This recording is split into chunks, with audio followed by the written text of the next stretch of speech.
오셨습니다. 이렇게 한번 말씀해 주시겠습니까? 예, 잘 오셨습니다. 주님의 이름으로 환영하고 축복합니다. 예, 한 가지 축하할 일이 있는데, 조원종 전도사님께서 지난주까지 전도사셨는데, 이번에 목사님이 되셨습니다. 그래서 조원종 전도사님 지금 청년부 섬기시느라고 잠깐 내려가셨는데, 계시진 않지만, 우리 박수로서 한번 좀 축하했으면 좋겠습니다. 예, 그래서 오늘 오후 찬양 예배 때는 우리 조원종 목사님께서 말씀을 전해주시고, 축도를 해주시게 되는데, 계란으로 치면은 초랑과 똑같습니다. 그래서 이제 막 안수 받으시고 가장 파릇파릇하고 풋풋할 때 함께 말씀 전해주시고 또 축도로서 섬겨주시게 되는데, 우리 성도님들 함께 오후 찬양 예배 참여해 주셔서 함께 기도해 주시고 또한 많은 은혜 나누시는 그런 귀한 시간 되기를 바라고요. 그리고 조원종 목사님께서 오후 찬양 예배를 섬기시기 때문에 제가 청년부 내려가서 말씀 전하게 됩니다. 그래서 오후 찬양 예배 때 혹시 제가 안 보이더라도 너무 섭섭히 여기지 마시고 우리 청년부 위해서 함께 기도해 주시기를 바랍니다. 저는 오늘 스스로를 거룩하게 하라 라는 제목을 가지고 함께 하나님의 말씀을 나누기를 원합니다. 사람은 크게 세 가지의 마음을 가지고 살아가는 경우가 있습니다. 첫 번째는 소심한 마음을 가지고 살아갑니다. 이 소심은 한마디로 얘기해서 작은 마음이죠. 이 작은 마음은 뭐냐면, 세상은 엄청나게 큰데 그에 비해서 나는 너무나 보잘것없이 작다라는 마음을 가지고 사는 것, 이것이 바로 소심입니다. 그래서 예를 들자면 이런 것이죠. 이스라엘 백성들이 가데스 바네아에서 가나안 땅을 정탐을 했습니다. 그때 12명의 정탐꾼이 갔는데 그들이 10명이 뭐라고 얘기를 했냐면, 저 땅 가나안은 너무나 큽니다. 엄청나게 큽니다. 그런데 그것에 비해서 우리는 너무나 보잘것없어서 우리는 메뚜기와 똑같습니다. 고로 우리는 가나안 땅에 들어갈 수가 없습니다 라는 그러한 보고를 하죠. 이것이 무엇입니까? 그들의 마음이 소심했다는 것입니다. 즉 가나안 땅을 보면서 가나안 땅은 어마어마한데 그것에 비하면 우리는 너무 보잘것없구나, 이러한 마음을 가지고 그들이 낙심했다는 것이죠. 그래서 이른바 이것을 메뚜기 콤플렉스라고 부릅니다. 세상은 거대하지만 이 거대한 세상 앞에 나는 보잘것없는 메뚜기와 똑같다.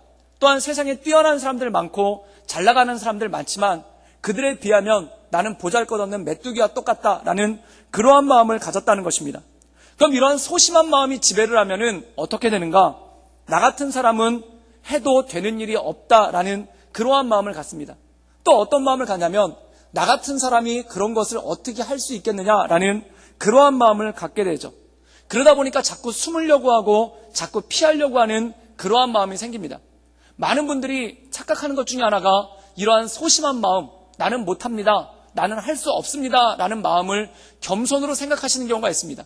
그러나 이건 겸손이 아니라 단지 소심할 뿐이죠. 예를 들어서 교회에서 어떤 사역이 맡겨지거나 어떤 사역이 주어졌을 때 이렇게 말씀을 하실 때가 있습니다. 저는 안 됩니다, 저는 못합니다, 자꾸 그렇게 말씀하시면 교회 안 나올 겁니다, 이런 말씀을 하시는 경우가 있습니다. 근데 이것이 겸손이 아니라 마음 가운데 소심한 마음이 있어서 나는 할 수 없다, 세상은 어마어마한데 나는 너무나 작아서, 나는 너무나 미약해서 할 수 없다라는 그러한 마음을 갖는 것과 똑같다는 것입니다. 이것은 예를 들자면 이것과 똑같습니다. 나는 수영을 할 수 없기 때문에, 수영을 못하기 때문에 물에 들어가지 않겠습니다 라고 말하는 것과 똑같습니다. 사랑하는 여러분, 생각해 보십시오. 물에 들어가지 않으면 어떻게 수영을 배우겠습니까? 그런데 나는 수영을 하지 못하기 때문에 물에 안 들어가겠습니다 라고 얘기한다면 이 사람은 평생 지나도 수영을 배울 수가 없습니다. 수영을 못하더라도 일단은 물에 들어가서 좀 첨벙도 거려보고, 또한 물에 들어가서 물도 좀 먹어보고 하다 보면은 수영을 배우게 되는 거죠. 근데 나는 수영을 못하기 때문에 아예 물에 들어가지 못하겠습니다. 그러면 이 사람은 수영을 배울 기회조차도 완전히 잃어버리게 된다는 것이죠. 이스라엘 백성들이 그렇다는 것입니다. 우리는 미약하기 때문에 가나안 땅에 들어갈 수 없습니다. 그래서 그들은 가나안 땅을 들어가지 못하고 광야에서 떠돌다 소멸하게 되는 그러한 일들이 생겼다는 것입니다. 사랑하는 여러분, 소심한 마음은 하나님께서 내게 주신 것들을 누리지도 못하고, 또한 하나님께서 내게 주신 것들을 제대로 취하지도 못한 채 그 주변, 그 언저리만 맴돌다가 끝나버리는 이스라엘 백성들의 모습과 똑같다는 것입니다. 바로 그들의 마음을 붙잡고 있었던 것이 소심, 작은 마음이었다는 것이죠. 그럼 두 번째는 무엇인가? 그것은 겸손입니다. 겸손은 뭐냐면, 세상은 어마어마하게 크다, 그리고 나는 미약하다, 그러나 하나님께서 나와 함께 하신다면 내가 능히 이겨낼 수 있다. 이것이 바로 겸손인 줄 믿습니다. 이 두 명의 정탐꾼 여호수아와 갈렙은 그들과 똑같은 얘기를 했습니다. 맞습니다. 가나안 땅은 어마어마하게 큽니다. 그리고 우리는 너무나 미약합니다. 그러나 하나님께서 우리와 함께 하시면 저 가나안 땅은 우리의 밥이 될 것입니다. 사랑하는 여러분, 세상을 향해 이렇게 외치는 우리 모든 성도님들 되기를 주님의 이름으로 축원합니다. 세상은 어마어마하게 크고 세상은 무시무시하지만, 그리고 그것에 비해서 나는 너무나 작고 보잘것없지만 하나님께서 나와 함께 하시면 능히 이겨나갈 수 있다. 이 믿음을 가지고 나가는 것이 바로 겸손이라는 것입니다. 성경에 보면은 골리앗이라는 사람이 나타나서 이스라엘을 침공해 옵니다. 그때 이 골리앗은 어떤 사람입니까? 어마어마한 사람입니다. 엄청나게 큰 사람입니다. 그 앞에서 모든 이스라엘 백성들이 소심해졌죠. 골리앗이 저렇게 큰데, 골리앗이 저렇게 강한데 우리가 어떻게 싸울 수 있겠는가? 그 소심한 마음을 가지고 모두가 다 벌벌벌 떨고 있습니다. 그때 이 다윗이 일어나서 나갑니다. 그가 자신감을 가지고 나간 것인가? 그게 아니란 겁니다. 골리앗은 크다. 그리고 나는 작은 아이에 불과하다. 그러나 하나님이 나와 함께 하시면 내가 이길 수 있다라는 믿음을 가지고 나간 것, 이게 겸손이라는 것입니다. 그런데 중요한 게 있습니다. 이 다윗이 믿음만을 가지고 나가면서 빈손으로 나갔는가? 그게 아니라는 거죠. 그가 뭘 가지고 나가냐면 물맷돌 5개를 들고 나갑니다. 우리가 물맷돌 그러면 작은 손가락만한 작은 자갈 같은 것으로 생각하는 경우가 있습니다. 그런데 이 물맷돌은 그 크기만 보면은 어른의 주먹만큼 굉장히 큰 돌입니다. 그리고 이것을 어떻게 던지냐면은 약 2m 정도 되는 천을 반으로 접은 다음에 거기다가 이 돌을 낀 다음에 뱅뱅뱅 돌려서 한쪽 끝을 놓으면은 이 돌이 앞으로 날아가게 되죠. 그때 이 돌의 속도가 빠르면은 200, 아무리 약해도 시속 150 정도의 빠른 속도로 날아가게 됩니다.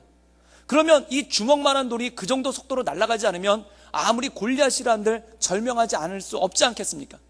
그런데 이 다윗이 빈손으로 나간 것이 아니라 그가 겸손한 마음으로 주님을 의지하지만 철저하게 준비해서 나갔다라는 것이죠.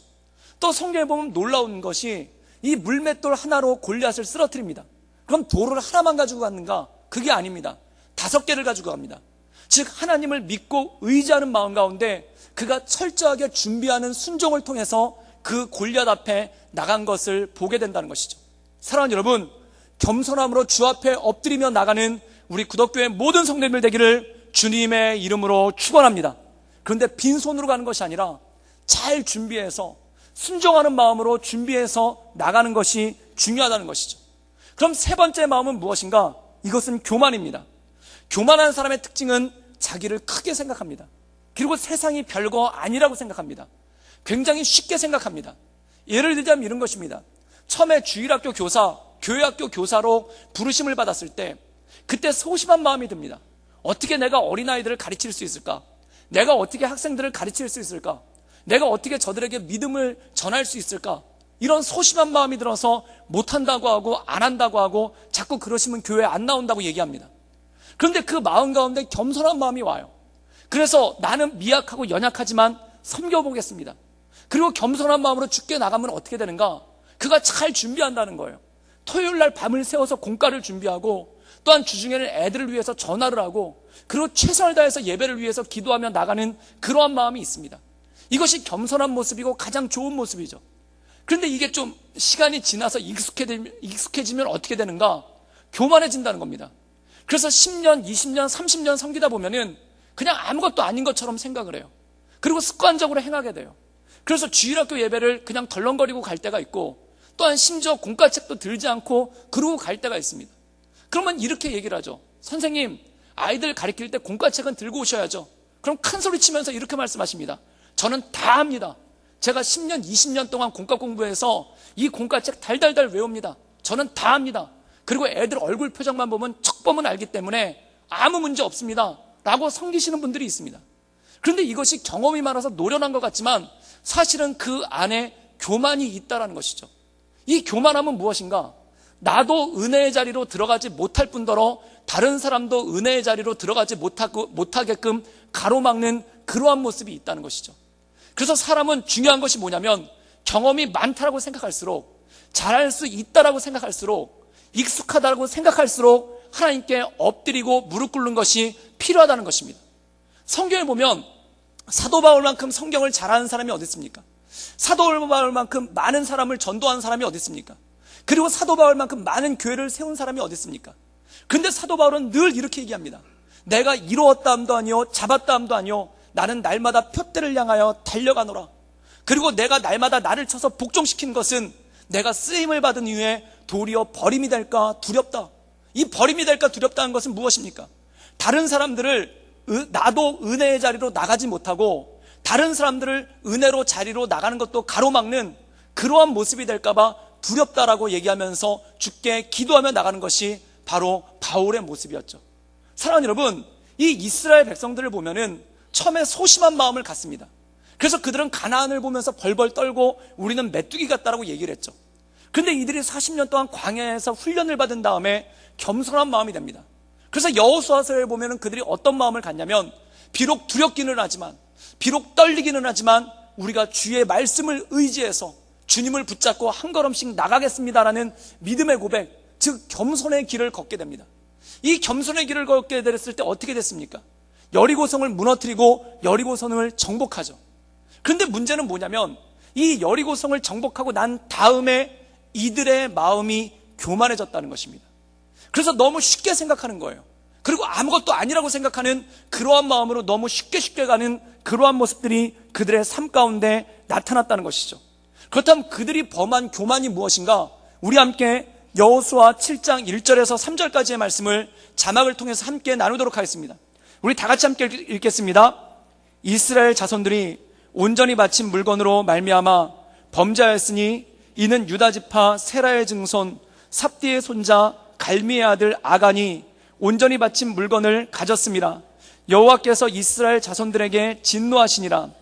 여호수아가 여리고에서 사람을 베델 동쪽 베다인 곁에 있는 아이로 보내며 그들에게 말하여 이르되 올라가서 그 땅을 정탐하라 하매 그 사람들이 올라가서 아이를 정탐하고 여호수아에게로 돌아와 그에게 이르되 백성을 다 올라가지 하지 말고 2-3천 명만 올라가서 아이를 치게 하소서.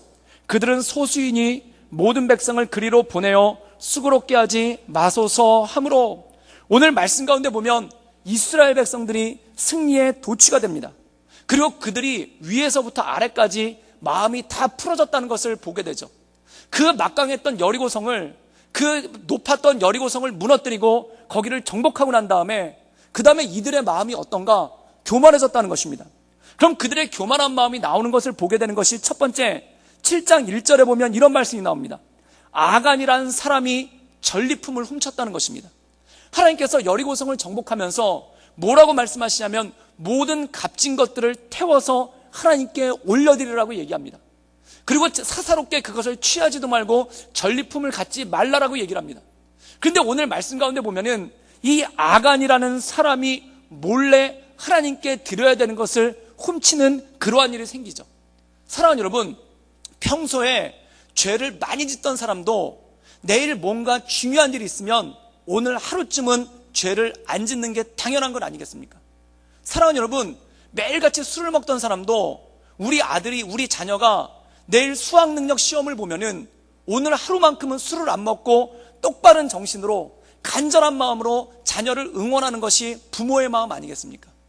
또한 평소에 대충 살던 사람도 내일 중요한 시험이 있으면 그것 때문에 하루 온전케 되고 하루 온전한 마음으로 서는 것이 당연한 거 아니겠습니까?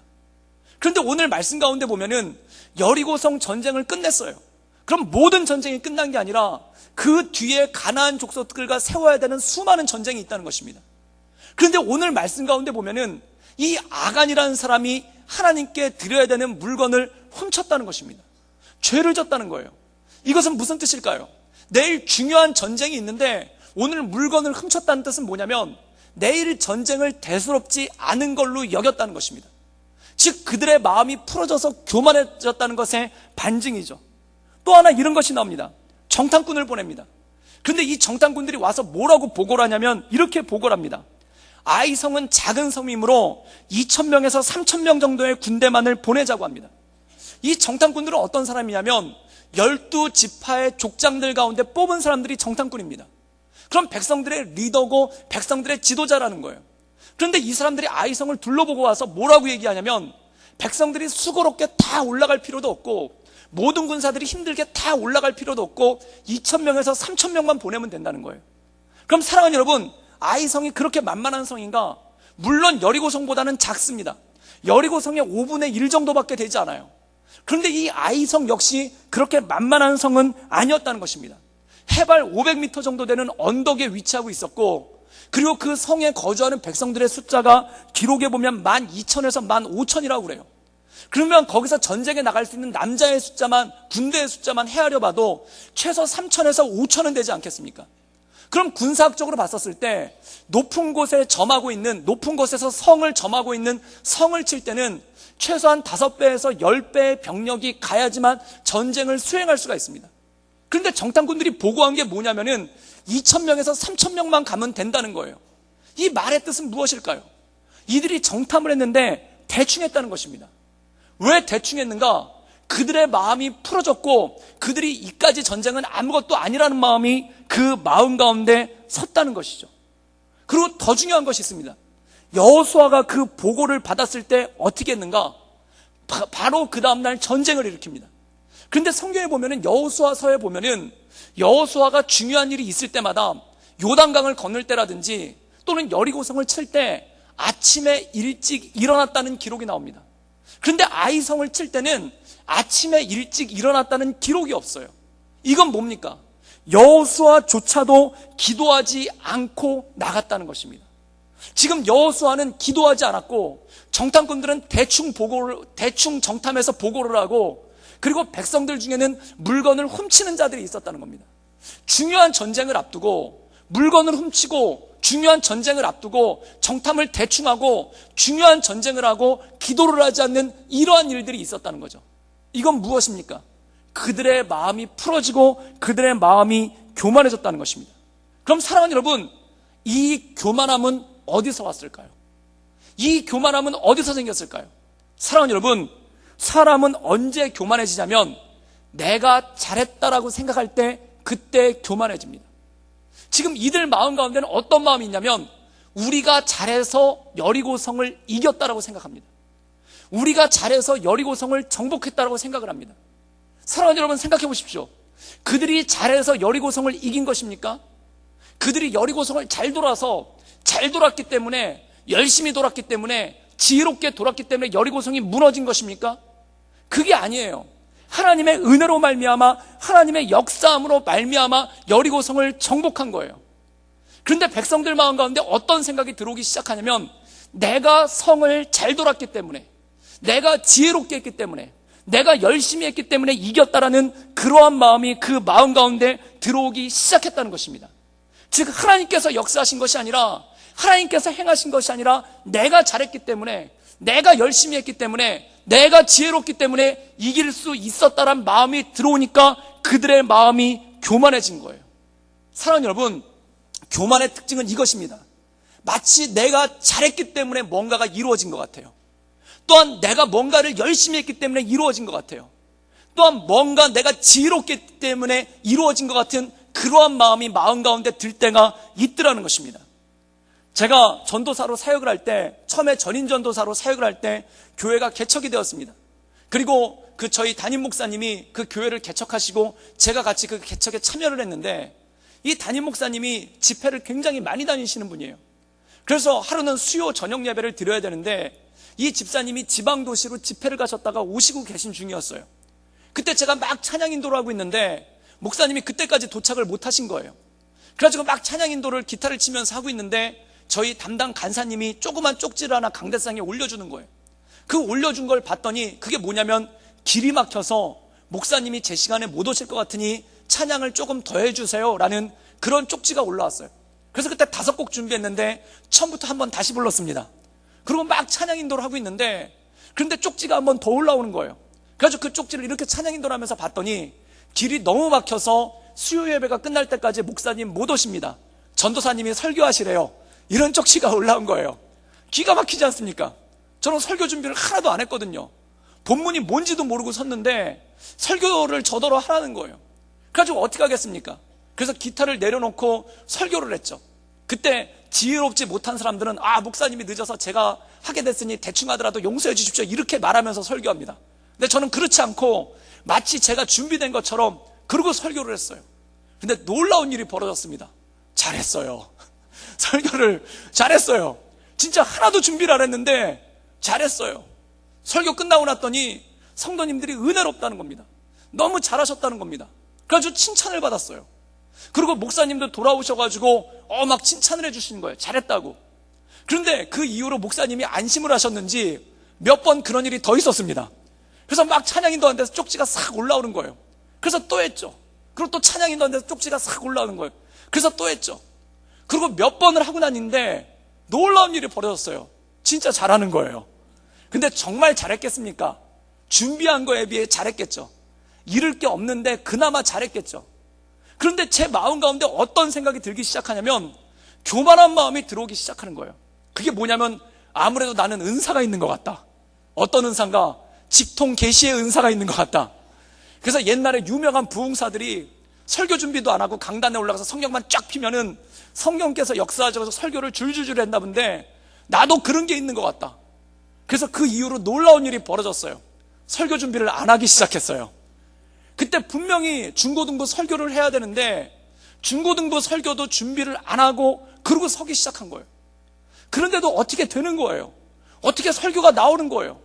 그래서 저는 그런 은사가 저한테 있는 줄 알고 그쪽으로 쭉 갔어요. 그리고 다른 목회자들이나 전도사님들이 설교 준비를 한 거를 보면 옆에서 비웃었어요.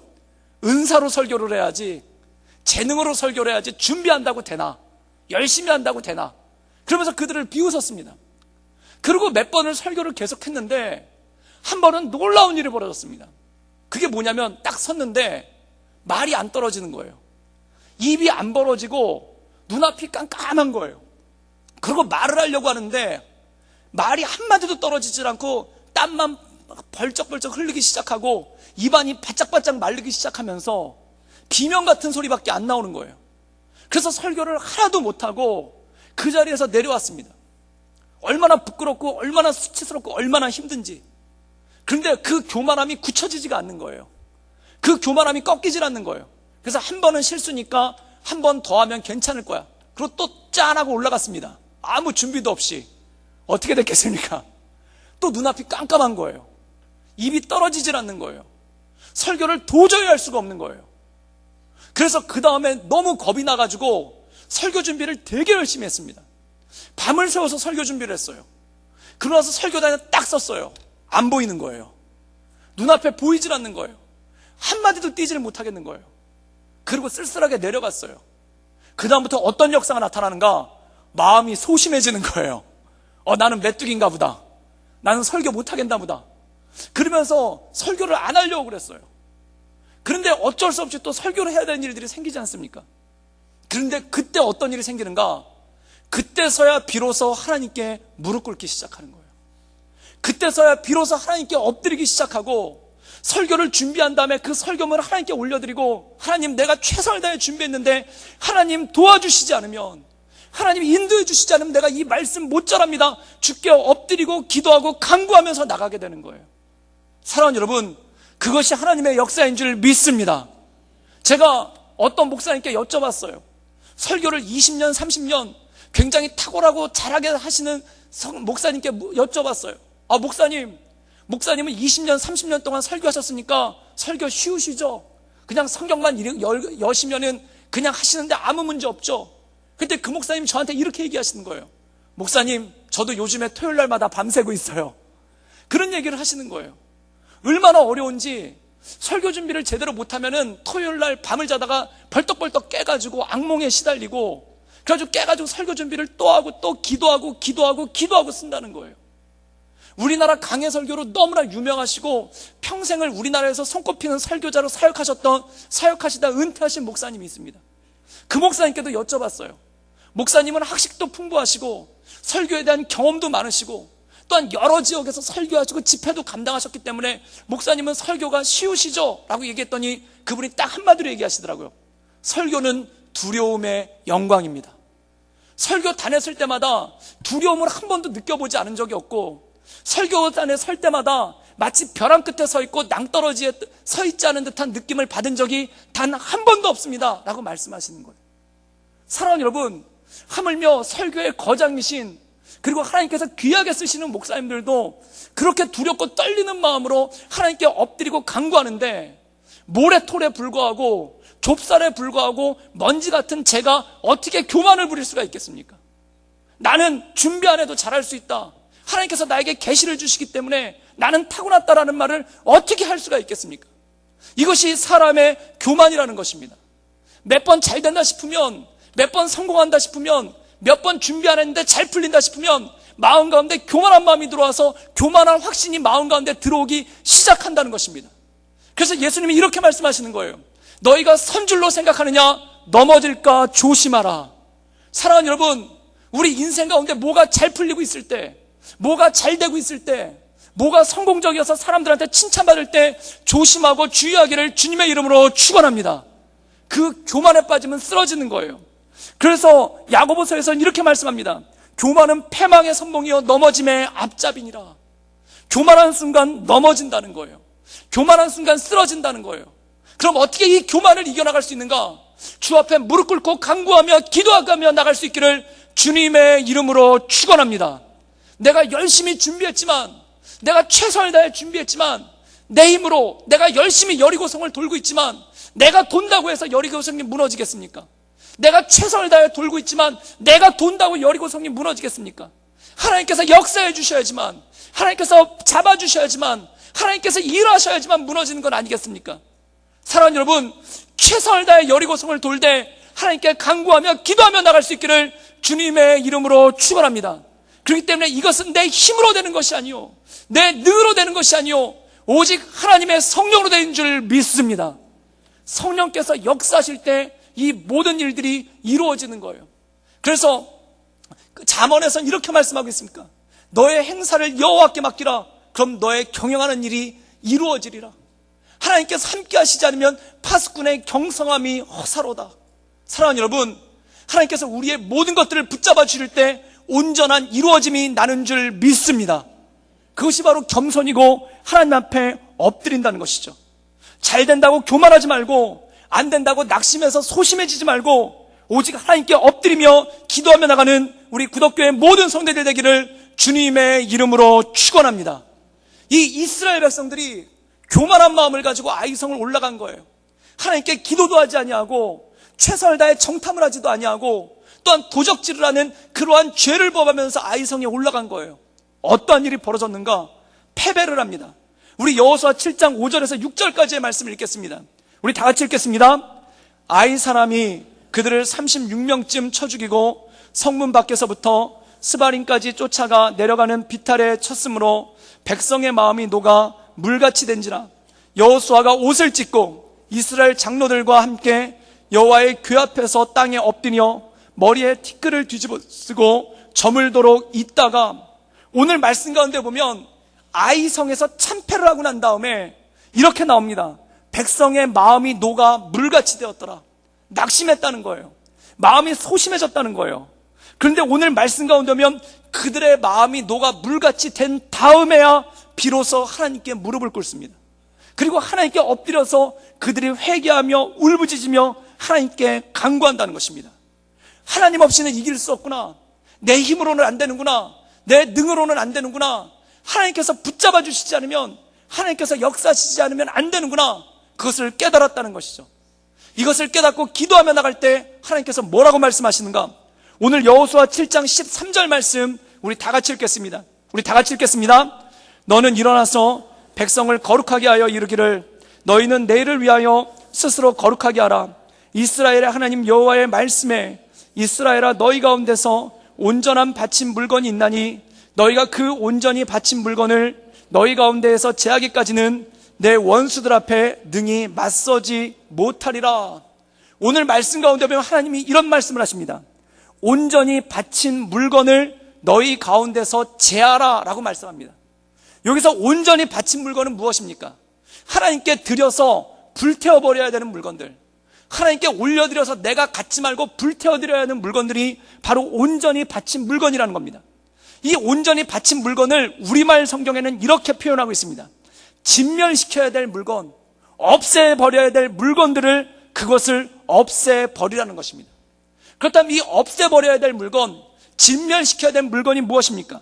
그것은 성경이 이렇게 얘기하대요. 아간이 훔친 물건인데 그 아간의 훔친 물건을 보면 이렇습니다.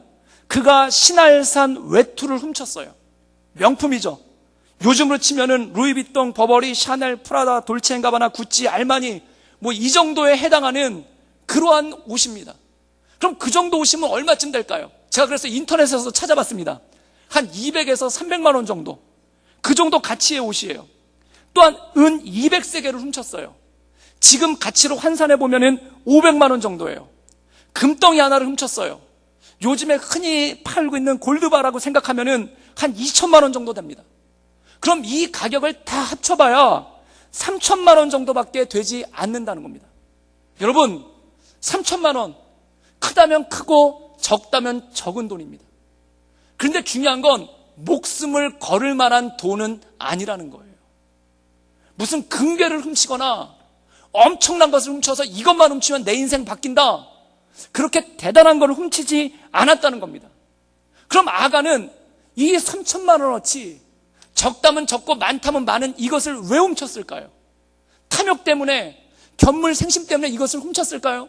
물론 그럴 수도 있습니다. 그런데 이 말씀을 곰곰이 읽어보고 묵상해 보면 이런 마음이 듭니다. 왜 훔쳤는가? 보상을 받고 싶어서 훔쳤다는 거예요. 사랑하는 여러분, 사람에게는요, 내가 잘했다 싶으면, 내가 잘해서 뭔가를 이뤘다 싶으면 반드시 보상을 받고 싶은 마음이 그 마음 가운데 일어납니다. 내가 뭔가 잘했다 싶으면 보상을 기대해요. 예를 들면 사람들에게 칭찬을 받든지, 또한 그것에 걸맞는 직분을 얻게 되든지, 또는 상금을 받기 원하는 마음이 있다는 겁니다. 아간은 어느 지파인가? 유다 지파예요. 유다 지파는 우리가 성경에서 보면 알겠지만 전쟁이 날 때마다 가장 앞장서는 선봉 지파입니다. 여리고성이 무너졌을 때 가장 먼저 여리고성에 입성한 지파가 아마 유다 지파였을 거예요. 그러면 이 아간은 어떤 사람인가? 유다 지파의 일원으로서 가장 먼저 여리고성에 들어가고, 여리고성에 들어갈 때 공을 세운 사람이 이 사람 아니겠습니까? 그런데 이 사람 마음 가운데 어떤 생각이 드냐면, 내가 공을 세웠는데, 내가 잘했는데 보상이 아무것도 없는 거예요. 사랑하는 여러분, 내가 잘해서 뭔가를 이뤄놨는데 사람들이 칭찬도 하지 아니하고, 그것에 걸맞는 직분도 주지 아니하고, 그것에 걸맞는 보상을 해주질 않아요. 상을 주질 않아요. 그러면 어떤 마음이 생기기 시작하는가? 스스로 보상을 받으려고 애쓴다는 것입니다. 아간이 3천만 원어치를 훔쳤다. 단지 물질에 눈이 멀어서 훔쳤겠습니까? 물론 그럴 수도 있습니다. 그런데 이 아간이라는 사람의 죄를 지은 것을 하나님은 뭐라고 얘기하시냐면 이스라엘 전체의 범죄라고 얘기하십니다. 그러면 이스라엘 백성들이 동일하게 아간과 같이 비슷한 마음이 있었다는 거예요. 여리고성을 정복했는데, 이 강대한 여리고성을 정복했는데 우리에게 주어지는 보상은 무엇인가? 그들이 교만해진 이유가 무엇입니까? 내가 잘했다고 생각하니까 교만해진 거예요. 내가 잘해서 여리고성을 무너뜨렸다고 생각하니까 교만해진 거예요. 그럼 내가 잘했는데, 내가 잘해서 여리고성을 무너뜨렸는데 나에게 주어지는 보상은 무엇인가? 근데 성경을 보세요. 보상이 아무것도 없어요. 모든 값진 것은 하나님께 태워서 올려드려야 돼요. 아무 보상이 없다는 겁니다. 내가 잘했다고 생각했는데 아무런 칭찬도 없고, 내가 잘했다고 생각했는데 아무런 직분도 없고, 내가 잘했다고 생각했는데 아무런 상금도 없어요. 그럼 어떻게 해야 될까요? 스스로 해결해야죠. 스스로 보상받아야죠. 그 스스로 보상받은 것이 이 3천만 원어치의 물건을 훔쳤다는 것입니다. 사랑하는 여러분, 이게 아간이 훔쳤기 때문에 아간만 걸린 거지, 백성들 마음 가운데 그런 마음들이 있었다는 거예요. 우리가 잘해서 여리고성을 무너뜨렸는데 왜 나에게 보상이 없는가? 우리가 잘해서 여리고성을 무너뜨렸는데 왜 우리에게 대가가 없는가? 사랑하는 여러분, 먼저 교회에서 청년부를 섬길 때 주중에 청년부 연합집회가 있었어요. 그런데 그 연합집회를 성령집회라서 매주 했는데, 그때 어떻게 했냐면은 3명의 목회자가 공동으로 섬겼습니다. 그래서 한 목사님은 찬양 인도를 40분 동안 했고, 한 목사님은 설교를 40분 동안 했고, 한 목사님은 기도 인도를 40분씩 해서 2시간 동안 이 집회를 3명이서 공동으로 인도한 거예요. 근데 이 집회가 얼마나 은혜가 넘쳤는지 많은 청년들이 모여서 함께 예배하고 주께 기도하며 나가는 성령 충만한 시간이었어요. 그럼 사랑하는 여러분, 찬양 인도를 40분 했고, 설교자가 설교를 40분 했고, 기도 인도자가 기도 인도를 40분 했는데, 누가 잘해서 이 집회가 이렇게 부흥하고, 누가 잘해서 이 집회에 이렇게 은혜가 넘쳤겠습니까? 누가 잘했다고 생각하십니까? 찬양 인도자입니까? 설교자입니까? 기도 인도자입니까? 1번 찬양 인도자, 2번 설교자, 3번 기도 인도자, 4번 다 잘해서. 몇 번이겠습니까? 예, 5번입니다. 하나님께서 역사하셔서. 하나님께서 역사하시니까 은혜로운 거예요. 하나님께서 역사하시니까 거기가 성령 충만해진 거예요. 하나님의 역사가 있으니까 거기서 하나님의 능력이 나타난 거예요. 성경에 보면요, 고린도 교회가 성령 충만한 교회입니다. 그리고 초대교회 가운데 눈에 띄게 부흥했던 교회가 고린도 교회예요. 그런데 그 고린도 교회에 3명의 목회자가 말씀을 전했어요. 첫 번째 베드로, 두 번째 아볼로, 세 번째 바울입니다. 사랑하는 여러분, 누가 잘해서 고린도 교회가 부흥했겠습니까? 누가 잘해서 고린도 교회가 부흥했겠습니까? 베드로겠습니까? 아볼로겠습니까? 바울이겠습니까? 바울은 이것에 대해서 고린도전서 3장 6절과 7절에 이렇게 말씀하고 있습니다. 고린도전서 3장 6절에 보면, 나는 심었고 아볼로는 물을 주었으되 오직 하나님께서 자라나게 하셨나니, 7절에 보면, 그런즉 심는 이나 물 주는 이는 아무것도 아니로되 오직 자라게 하시는 분은 하나님뿐이로다. 사랑하는 여러분, 하나님께서 역사하셨기 때문에 고린도 교회가 부흥한 줄 믿습니다. 그러면 바울은 뭘 했는가? 베드로는 뭐 했는가? 아볼로는 뭐 했는가? 순종한 거예요. 그들은 하나님께 순종한 거예요. 그들이 순종하며 나갈 때 하나님의 역사가 이루어진 줄 믿습니다. 부흥케 하시는 분은 하나님이시오, 성장케 하시는 분은 하나님이시오, 그 모든 것 가운데 역사하시는 분은 하나님이신 줄 믿습니다. 그래서 사도 바울이 고백하는 거예요. 누구는 심었고 누구는 물을 주었다. 그러나 자라게 하시는 분은 하나님이다. 그럼 오직 하나님만 영광을 받으실지어다. 이것이 바로 사도 바울의 고백이었다는 것입니다. 그 성령 집회도 마찬가지입니다. 설교를 잘해서 은혜로웠는가? 찬양 인도를 잘해서 은혜로웠는가? 기도 인도를 잘해서 은혜로웠는가? 그들은 단지 순종했을 뿐이요, 하나님께서 역사하셔서 은혜로운 줄 믿습니다. 이것이 바로 하나님께 올려드리는 마음이라는 거예요.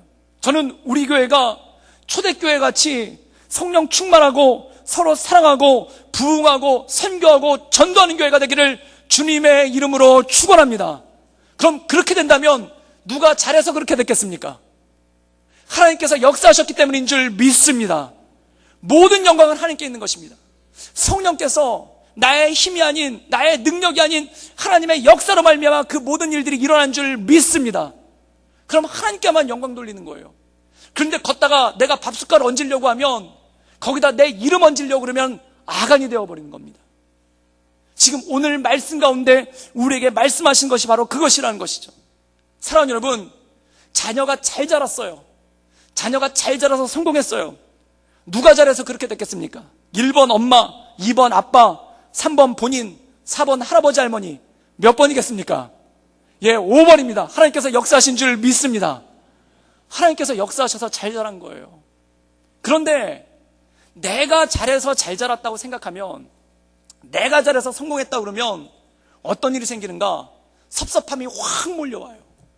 부모님이 내가 잘 키웠으니까 제가 성공했지, 이렇게 생각하면 내가 너를 어떻게 키웠는데, 이 말 바로 나옵니다.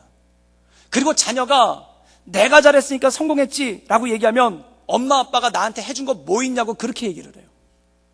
사랑하는 여러분, 내가 잘해서 잘 됐다고 그러면은 자꾸 보상받고 싶어집니다. 내가 잘해서 잘 됐는데 보상이 없으면 계속 섭섭해지는 거예요. 계속 상처받는 거예요. 계속 마음이 안 좋아지는 거예요. 그래서 아간과 같은 그러한 연약한 가운데 빠져나갈 수밖에 없다라는 것입니다. 사랑하는 여러분, 사람의 마음이 그렇습니다. 내가 잘해서 성공했다고 생각하면 섭섭함이 많아져요. 나를 몰라주는 사람들이 야속하고 마음 가운데 상처가 오기 시작합니다. 그리고 어떻게든 보상을 받고 싶은 거예요. 그게 칭찬이 되었던, 직분이 되었던, 상장이 되었던, 어떻게든 보상을 싶은 마음이 들어오기 시작하니까 거기서 이상한 행동들이 나오기 시작하더라는 것입니다. 사랑하는 여러분, 우리의 삶을 통해 오직 하나님께만 영광 돌릴 수 있기를 주님의 이름으로 축원합니다. 나는 순종했을 뿐, 나는 하나님의 말씀에 순종해서 여리고성을 돌았을 뿐 하나님께서 무너뜨린 줄 믿습니다. 나는 하나님께 순종해서 물맷돌을 들고 나갔을 뿐 하나님께서 골리앗을 쓰러뜨린 줄 믿습니다. 나는 하나님께 순종해서 고린도 교회에 복음을 전했을 뿐 잘하게 하신 이는 하나님인 줄 믿습니다. 이 고백 가운데 나갈 때 어떤 일이 생기는가? 하나님이 말씀하시는 거예요. 착하고 충성된 종아, 잘하였도다. 착하고 충성된 종아, 이게 진짜 보상입니다. 이게 진짜 면류관입니다. 이게 진짜 하늘의 상급입니다. 사랑하는 여러분, 아간과 같이 이 땅의 상급을 바라보며 나가는 것이 아니라 오직 하나님께서 내게 주시는 착하고 충성된 종아, 잘하였도다. 이 칭찬 가운데서는 우리 모든 성도들 되기를 주님의 이름으로 축원합니다. 그래서 우리 교회를 통해서 하나님께서 영광 받으시기를, 또한 우리 가정을 통해서 하나님께서 영광 받으시기를, 우리의 사업을 통해서 하나님께서 영광 받으시기를, 그리고 우리의 삶을 통해 하나님께서 영광 받으시기를 주님의 이름으로 축원합니다. 나는 단지 순종만 할 뿐이니 내 힘이 아닌, 내 능력이 아닌 하나님의 영으로, 하나님의 성령으로 이루어 주시옵소서. 그리고 하나님께서 그걸 통해 영광 받아 주시옵소서. 그것을 고백하며 나가는 우리 구독교회 모든 성도들 되기를 주님의 이름으로 축원합니다. 우리 모든 영광과 감사의 박수를 하나님께 올려드리겠습니다.